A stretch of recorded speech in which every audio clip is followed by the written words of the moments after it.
Right, next we have Jessie, who wants to know, and I think Occy wants to know as well, whether how to stop concealer or foundation going into fine lines around your eyes. This I get asked all the time, and there is ways that you can apply it that help. Don't put foundation and concealer where you don't need it. There's a whole trend to do this big triangle thing under your eyes, which can be very flattering, and it's good if you're being photographed. But if you don't need to conceal here, where most of us have fine lines, then don't put concealer there. Patting it on with your ring finger, the warmth from your body is going to make it as movable as possible, the product, and you'll get more able to go in and out of the creases, if that makes sense, than if you were using a brush. I also find that the point, I haven't got one with me, of a beauty blender, I've got a mini one. You can now get mini ones, and actually the ones I've got here are from Eco Tools, and they are cheap. Can you see how that's got a flat edge? You can dab that in. One of these, damp, is again going to really help the product not sit on top of the wrinkles. I'd apply your concealer or your foundation, let it sit on the skin for a bit, and then you can pat it in with your fingers, which will again help it move into the creases. Setting it sometimes helps, setting it sometimes doesn't help. That is dependent on you. I find it does help if I use my Laura Mercier Secret Brightening Powder. I hope that's been kind of helpful. Brooke, what does Brooke say? Oh, Brooke wants to know about brows. She says, can we talk eyebrows? I feel there's been an explosion of brow products. I'm overwhelmed. What is a must and what's just a wanky gimmick? Yes, I get asked about brows a lot. Brows, again, I'm going to say this the whole way through, is a personal preference, but what I suggest you do is start off cheap. Find out what you like to use and go from there. So I know that I like to use Hourglass Brow Arch, which is an expensive product, and I did get sent it for free. So I know that I like to use that. Closest high street equivalent, which I have on my eyebrows today, is this, which is Archery 2-in-1 Brow from, God, what are they called? Soap and Glory.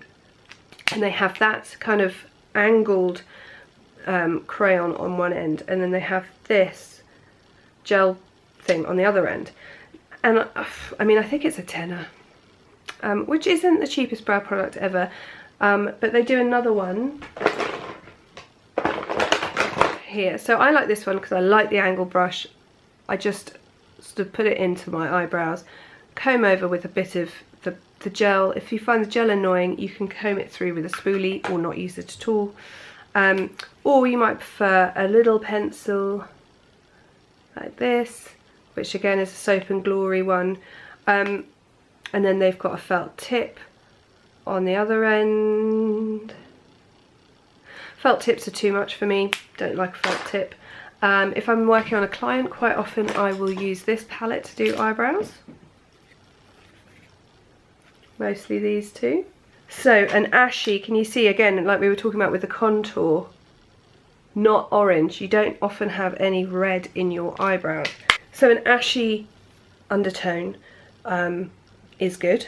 So that's Benefit do a little brow gel, which I really like. If you want to try a brow gel, then Brow Drama from Maybelline is incredible. And so that would be a really good way. You can just comb it through to see if you like a brow gel. But as with every makeup, I think if you're trying something out, go and get high street first, work out what you like, and then go from there, because you don't want to spend loads of money on a brow gel and then work out that you hate brow gels and you like a pencil. So that's my advice there. So I'd say Maybelline Brow Drama, Soap and Glory, and I'll put those below for question 8. Okay, so Claire. So Claire says, where do you begin as an where do you start as an absolute beginner with little confidence? I'm frightened of looking like a drag queen, but I love playing with makeup and watching tutorials. there's just so much, isn't there?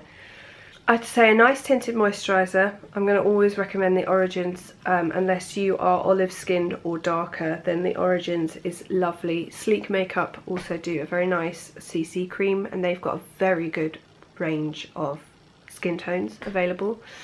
And if you're worried about going too far, then on the brows, the Brow Drama is lovely because it gives you shape. A nice concealer.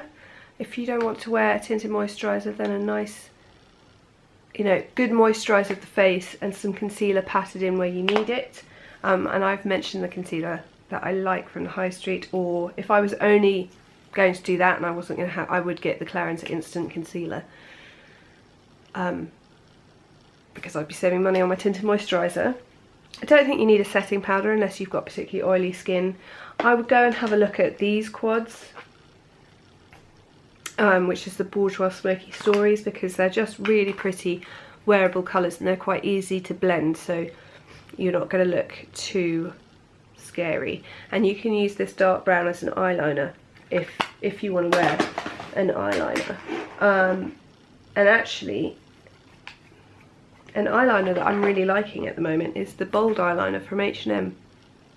So if you go past an H&M, it's just quite easy to use. But I'd say, you know, play around with some eyeshadows. I'm going to put a link for you to my how to use an eyeshadow video that I did last week, because I think people get quite daunted that you have to be doing sort of 80 different layers and 6 colours through your cut crease and stuff, which is just, you don't have to. It's great if that's what you want to do, but if you're feeling daunted, then you can just do very, very basic things that are easy to do. And get some nice brushes from Eco Tools. They're incredibly cheap, but they work, and they're nice and fluffy. Leila's asked me a really difficult question, which I'm not going to go into now. Leila's wanting to know my top 3 environmentally friendly brands, but I'm planning on doing more environmentally friendly stuff because the packaging's a bit of a bugger, isn't it? Gina again, how can I stop my makeup from coming off my nose during the day? I know Gina. She, I'm sure, will be wearing a primer. Are you, yeah. Have you got a mattifying primer? I think we get convinced that we can only use one primer, but I used about up to 3 primers per client, depending on what their skin's like. So a mattifying primer on top of a mattifying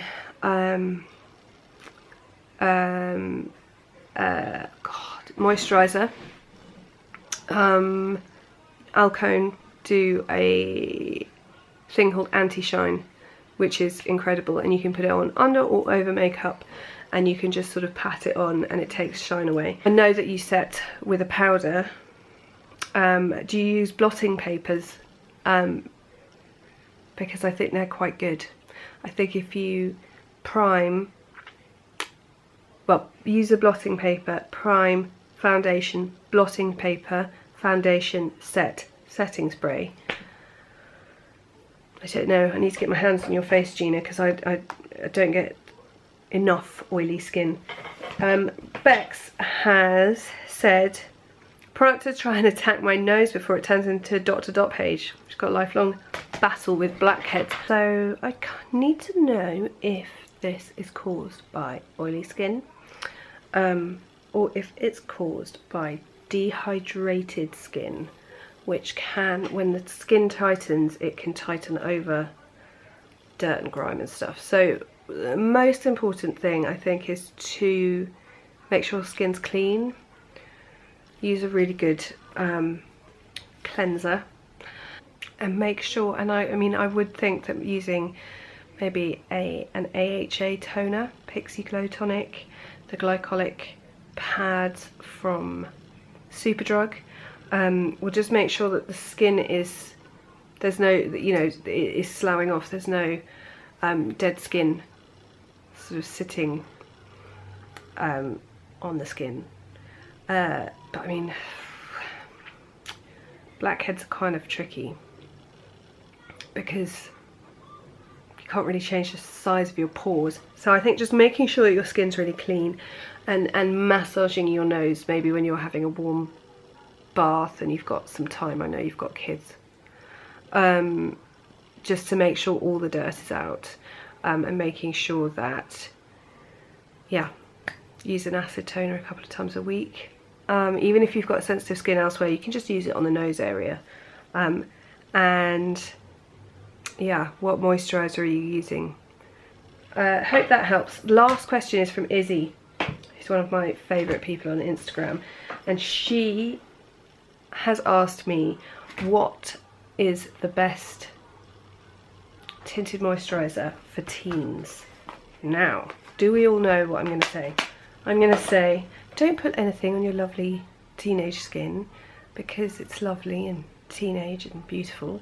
But also I do remember being 14 and wearing a load of makeup. So, it's very hard. I don't have teenage skin. I don't have a teenager in the house at the moment. So, I've done some research, and this is what I think. Wear an SPF. Sleep Makeup CC cream I've heard some really good things about. If you are going to put anything on your skin, I mean, also, if you have good skin, don't get signed up to this whole, you need to have 50 billion things in your skincare regime. That's just not true. If you have good skin and you're a teenager, just manage it. Don't start doing crazy stuff to it, because that's what's going to upset it. It is really hard to find info online for teen skins that aren't acneic. Obviously that's great that there is that info out there for people with acneic skin, but if whatever you put on your face, basically whatever makeup you put on your face is totally fine. If you can try to not put foundation on, that would be great. But if you're going to, make sure you get it off. That is the worst thing, is that you'll damage your skin if you don't get it off properly. So, good cleansing, people. Aven, do a very nice one, I'll put a link below. Sam Farmer is great, and Green People. Also, another thing that I saw quite a few people recommending online was the Olay Radiant Glow Moisturiser, which has an SPF of 15 in it. And apparently that is very nice, and I think it's for younger skin. So Olay and the Sleep Makeup, and in general, if you're having any skin issues, anyone, any age, Aven are a good brand to go to, I think. So that's it. I'm going to list everything below in my questions, and I'm maybe going to put people's names in brackets, so that if you can't remember the number of the question but you can remember the person's name, that goes in. I'm sorry if this is really long. I loved it, so I'm calling it 1 in the hopes that we'll do a Q&A 2 at some point. If this has raised any further questions, I know that a lot of the time I'm just saying, I can't tell without seeing your skin, but it's really interesting to hear these questions, because I would never think to kind of answer them anyway. But more info below, and thank you so much for watching, and I will see you next week. Chickenpox allowing.